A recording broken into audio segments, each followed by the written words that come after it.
All right, so in this training, we're going to talk about giving people what they want and that structure. I mean, our whole lives are brought around structure, right? We work 9 to 5. We have a sleep schedule. Our kids have a school schedule. We have a work schedule. We have there's everything that we do is revolving around time and structure, right? So when you don't have time and structure, people tend to do what? They freak out, right? Maybe they don't freak out. They get anxious because fear of the unknown is a bitch, right? So today we're going to talk about how to give people structure. We're going to spend the next few minutes going over some things that you can do to control the conversation and ease their anxieties. And then at the end of this, you'll have an opportunity to move your ass on to the next training when we're done. See, you always want to set structure for people. People crave two things. They crave leadership and they crave structure. That's why so many people can't be entrepreneurs. They got to go to work 9 to 5. That's why so many people, don't go and take risk. It's because they need structure. That's why people go to prison repeated times, is because they need the structure. It's why people stay in the military for their entire life, because they need structure. It's why we drive across bridges, because they got structure. Okay, keep it together, right? All right, so listen, you're going to give them structure. But first of all, the way to do that is to control the conversation. The best way, I've always given you word tracks throughout this whole training program. The best way that I know to control the conversation is just by saying, here's how this is working. Here's how, no, don't say it like that. Here's how this works. Here's how this is going to go down.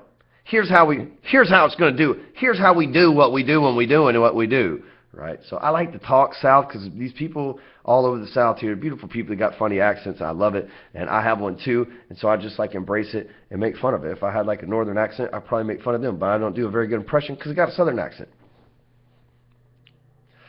So you got to give them structure. You got to let them know. Like when we were in the closer conversation and we were talking about what it's like for someone to go into a doctor's office, and inside that doctor's office, the nurse say, here's the tablet. It's going to take you 7 minutes here, 10 minutes there. You're going to be out in a total of 35 minutes. Make sure you do X, Y, Z. And then you weren't sitting there in the waiting room anxious about whatever the doctor was going to tell you, good news or bad, and then also anxious about how long you were going to be there before you found out the good news or bad. Well, you can do the same thing in a sales conversation. So it starts off when someone reaches out to you. We've said, well, what made you decide to reach out to me? Blah, blah, blah. Awesome. Well, here's how this works. And then I would ask them questions. And I would tell them that, hey, let me ask you some questions. Just give me the answers. And that's what I would do. And every time they gave you an answer that was leading, it was like, well, you say this, but you meant this. Explain a little bit further. Right? Like you say you're really busy, but you just told me that you need more listings. So which is it? Busy people need more time. Busy people need fewer transactions for higher dollar amounts. Which is it? I'm going to just keep moving to the microphone because I'm just going to pretend like it doesn't pick up my voice unless I'm right on it. Ben's big up. Anyway. So you got to give them some structure. First of all, here's how this works. And tell them how it works, outline how it works. Because people need that, right? They need a leader. And every time they stray off in that conversation, it's up to you to show up and steer them right back in the position that they need to be. Right? If someone starts trailing off about, when they get sidetracked, wife and kids, well, you know what? That's two separate things, man. So you got some problems at home, so why are you letting that affect your work, right? And you realize that it's affecting your work, which is a direct correlation to why shit's getting fucked up at home. See what I did there? Right? But I'm giving people structure. So the way that starts is here's how it's going to work, and asking them questions and walking them through it.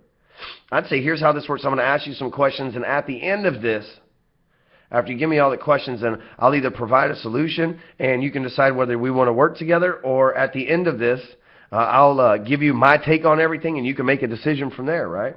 No obligation. You can either take me up on my offer or not. Sound fair? I find that brutal honesty and just setting...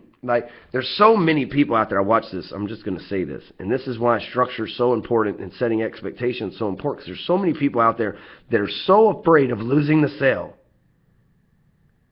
that they won't give the prospect all the facts. They won't look them in the eye and tell them, I don't know, but I'll find out. They won't say, well, here's how this really works. I'd like to say that it's going to be easy. Let's take mortgage loans, for example. There's a lot of paperwork involved these days. And a lot of loan officers, oh yeah, we can do this loan, no problem, just bring it on in here, and then they get disappointed down the road. Well, here's the real deal, right? It's not that they get disappointed down the road if you tell them up front, listen, we're going to need XYZ paperwork, we're going to need all this stuff from you, you're going to have to give DNA sample, stool sample. I would tell them 10 times the stuff that we're going to need from them. That way when they deliver 1/10 of it, which is inevitable, then you'll actually be ahead of the game, right? They'll actually feel some relief. But I would tell them worst case scenario. Could happen if they didn't use me, right? But worst case scenario, this is what to expect.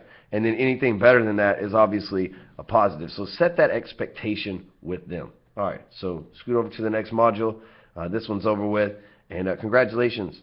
You're almost halfway through this, and a lot of people have already dropped out at this point. So keep rocking. There's some really good shit, like all the rest of this stuff's been coming right up. Later.